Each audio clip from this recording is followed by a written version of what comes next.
Hey guys, Rob here, and today we're going to be talking about gear that I am done with in 2021. Let's take a look.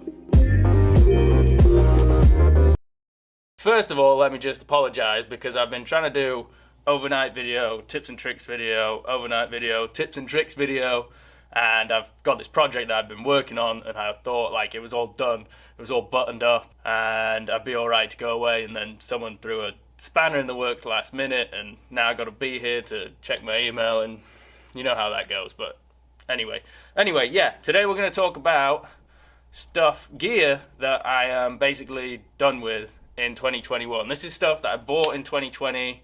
I tried it out, I've used it a bit, and I just don't really like it, or I don't have use for it anymore is probably a better word, because I either have something new or something different. So first on the list is the One Tigris TP Nova. Now I know some YouTubers recently have had problems with One Tigris. Personally I haven't, because I was never involved with them, but I got this tent because I love the look of it. It almost looks like a modern version of a Lavu. You know, it has that same shape, that same look to it. It's a great, you know, green color that I like. I like my tents to be a more natural color if possible. And yeah, it's lighter than a Lavu. You know, it weighs in at just under 3 pounds. So I love it for that reason, and it's also very easy to set up. It just uses one trekking pole in the center, or like I would do is I would cut a piece of paracord the length of the trekking pole setting that I had it on, and then next time I was out I could just take that paracord out my pocket, measure up a stick, cut the stick to length, and use the stick to hold it up. And there's plenty of room inside for me, plenty of room inside for my gear. And yeah, I enjoyed it for that purpose. The problem I had with this tent, as I'm sure some of you saw in my canoe trips this year, is it doesn't have no-seam mesh in it. Now, no-seam mesh is obviously that very tight weave mesh that you get on tent liners these days to stop bugs getting in. And I found that this thing, the mesh just wasn't tight enough, and I was getting those little tiny gnats inside my tent, and they were biting me at night. So it wasn't good for that purpose. So that really leaves it as a spring and fall tent for me. But as you guys know, I'm out all winter as well. So the other thing that this tent doesn't have is a stove jack. Now you saw my Luke's Megahorn 4-person tent that I used the stove in this winter, and that thing is great, but it's also massive and it's very heavy and it's not very packable. So what I ended up doing is picking up this, which is a Luke's Megahorn, no, not a Luke's Megahorn, a Luke's Mini Peak 2-person tent. Now this thing, I think I grabbed it for like $80 on sale. The nice thing about this is I can use this in winter without a bug liner, and I can put a stove in it, and if I want to, in the summer they also sell a mesh bug liner separately to put inside it, and it's the same type of thing. It's just a one trekking pole design, sets up just the same as the One Tigris TP Nova, but it gives me more versatility. I can use it in the summer if I want to, and I can use it in the winter with a stove if I want to. So item number 2, and as you can probably see, I'm wearing it. Now this, I'm not gonna lie, is probably the most expensive mistake I feel like I've made in terms of my gear. This is the Fall Raven Vida Pro jacket, and I got this because I love the look of it. Again, just like the One Tigris, I love the look of it. It looks very bushcrafty, it looks very natural, it fits into the environment, and I like that. Like, these are my insulated jackets that I have. This is a rain jacket that I have, and a lot of camping gear these days is all very bright colors, and I know why they do that. Is so that if you're lost they can easily see you from a helicopter and things like that. Light colors also help to keep the bugs away in the summertime, but for me, I like a more natural look. I prefer, you know, more natural colors, browns, greens, things like that. Now obviously this jacket isn't, I'm not just done with it, I'm not just going to get rid of it, because I'm not gonna lie, it was expensive. It's like $300, which is a lot of money. Good thing about this jacket is, obviously, for that money, it's a G1000. You can wax it to make it more waterproof, and it's one of those things where it wears in rather than wears out. You know, you can have this jacket for years and years and years and years and years. and I intend to have this jacket for years and years and years and years. But the problem I found with this jacket for me is I bought it predominantly as a rain jacket.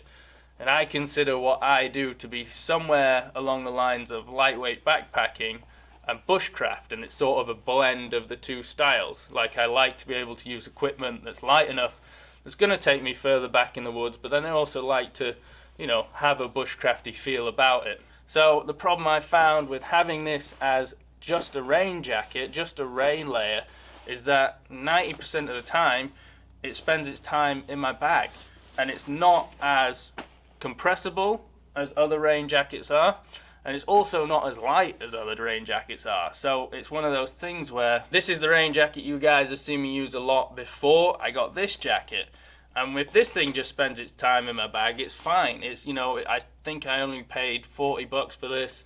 It's lightweight and it's compactable, and if it's just going to sit in my bag most of the time, that's fine. I only need it when it's raining. Now obviously you saw me use it on trips this year where I went out and it was just raining the entire time, and that's fine because I'm wearing it the entire time, but a lot of trips that just doesn't happen. So in the end, personally, I just don't feel like spending that extra money was worth it when I have a $40 rain jacket that does exactly the same job. I'm still going to wear this, I'm still going to use it, I'll still wear it around town and things like that, but in terms of coming out with me on camping trips, I don't think it's going to come out with me anymore.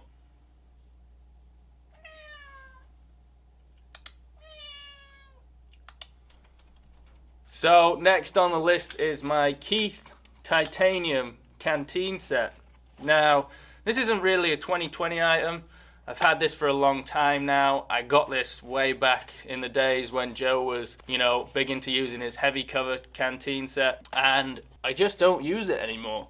I just don't use it anymore. This thing has pretty much been allocated to my day hiking slash bug out backpack.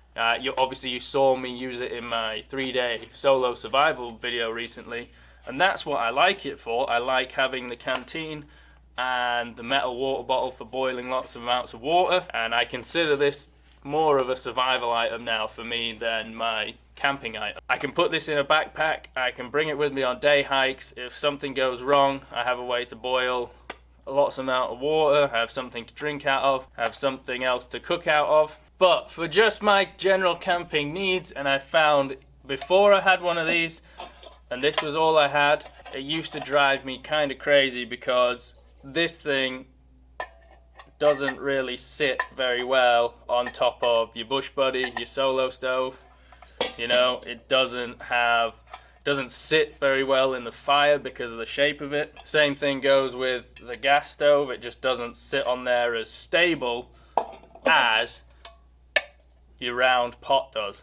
And also my pot has a bail handle on it, so I can put a tripod on there. I can make stuff to hold it from the bail handle when it's over the fire and things like that, so I don't have to worry about it falling in one direction. And it just sits on all my cooking apparatus much better, and it's much more stable. Next on the list is my battery pack, my Anker PowerCore 20,000 amp, I believe this one is, milliamp, whatever it is. This is the PD version, so it charges things quicker, and I use this to charge my electronics when I'm out there. I know that doesn't sound like a lot of fun, but what I've found is my new camera, the one I'm recording on now, I can actually charge the batteries inside the camera from this when I'm out making videos, and I've done that a couple times now, and that's very helpful. And with longer trips, every trip I take, I have a system with my wife where I tell her where I'm going, and if I'm not back by this time, send up a signal. So it's always nice if I'm on a longer trip to be able to keep my phone charged. That way, when I'm on my way home and I get into cell service, I can text her and just say, yeah, I'm on my way home. Because the last thing I want to do is end up in a situation where she sends out, you know, emergency services to come find me and I'm, you know, 5 minutes away from the house or something like that. You know what I mean? And the reason I'm getting rid of this one is because I found that Anker also sells this, which is basically the same size battery pack in here, the 20,000 amp or whatever, but it obviously has a built-in solar panel, so you can charge it through solar. I charged it the other day. We're not using solar, just with a general outlet, and it does take a while to charge up. But the nice thing about this, unlike this one, is I can leave this clipped to the outside of my pack, so whilst we're hiking, whatever we're doing, this can constantly be charging as long as I can keep it in the sun. And it's dust proof, it's splash proof, things like that to keep it more weather resistant. It also has a little light built into it, which is cool. I don't think I'll use the light very much, but it's there. And yeah, it just adds that little bit extra versatility than this one does, because obviously, like I say, I can't charge this one when I'm out there unless I wanted to buy one of those big solar panel things that folds out that you can use. But this just seems like it's easier, it's more compact. Whether it'll charge as quick as one of those big 3 fold out solar panel things, I don't know, but this is just going to clip to the top of my bag and stay there, and hopefully I can use it to keep camera batteries and all that stuff charged up and be able to bring you guys great content. And last on the list of items that I'm done with in 2021 is my Thermarest Z-Seat, my butt pad. I have had this thing for a while now, and I like to bring it with me on trips because it gives me a place to sit that's dry and comfortable. It also helps to protect my old man knees when I'm bending down to do things by the fire, or I'm doing chores and things like that. And it's light, it's compact, it's easy to bring with you, and it just adds that little bit extra comfort. And I can use it as a way to fan the flames on the fire if the fire's dying. It's great for that. Yeah, it's been awesome. I love it, but it is kind of small. So what I'm going to be testing out this year, and I'm going to be potentially bringing on me when I go out to Idaho this year, is this, which is basically an old Field and Stream sleeping pad that I have, which I just cut down a little bit more. So as you can see, this was the sleeping pad in its entirety, and I just cut off a piece that's 3 sections wide. So you can see just how much more surface area this bit that I cut off has than the Z-Seat. Fun fact about this sleeping pad is I didn't actually buy it for camping. I actually bought it 2 years ago when me and my buddy were in Vegas for a couple days, and I had a late night flight out of Vegas, and I knew, you just know when you have a late night flight, it's gonna be delayed. If it's any flight you have at the worst possible time, you know they're just going to compound it and make it worse by delaying it. So I bought this very hungover at a sporting goods store on the way to the airport so I could just sleep in the airport. And that's what ended up happening. But I think I probably only paid like, I don't know, $15 for it or something. And I haven't really used it for anything else. And the nice thing about this that I'm excited for is, as you can see, it covers my torso. Now I know from experience, the trips that I do in the summer, the trip that I'm going to be going on, I a lot of times like to just stop and take a nap in the middle of the day. And what I'll do typically is I would put my backpack behind me and put my head on my backpack and just lay down and take a nap. I'm sure a lot of people do. And this is just going to cover a bit more of my torso. The other thing is, on my trip in the spring, going to be sat doing a lot of glassing probably, so it's going to be nice to sit on that. It's not going to be nice to sit on at camp, but also if it gets a little chilly, I can slide this under my sleeping pad right in the torso area, and it's just going to add that little bit extra warmth, whereas I can't do that with this one. So there you go, those are the items I am done with in 2021, and also some of the items that I'm going to be using to replace them. I'm excited about this year. I'm excited about doing some traveling. I'm excited about doing some extended trips. And like I say, over the next couple of months, we're going to be focusing on how to really dial your pack in, try and get as lightweight as possible so that we can spend extended periods of time out in the woods, out up in the mountains, and just good old-fashioned outdoor fun as well. So yeah, I appreciate you guys tuning in for the tips and tricks videos. Like I say, I know over the next couple of months, a lot of you guys are going to start looking at going on trips of your own.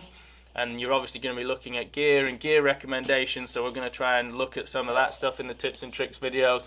I also have a bunch of recommendations from you guys, which is great, and I'm going to be doing those videos. And hopefully the next video you guys see from me will be an overnight trip. So until then, if you like it, give it a like, subscribe if you haven't already, and as always, I will see you on the next one. Take it easy.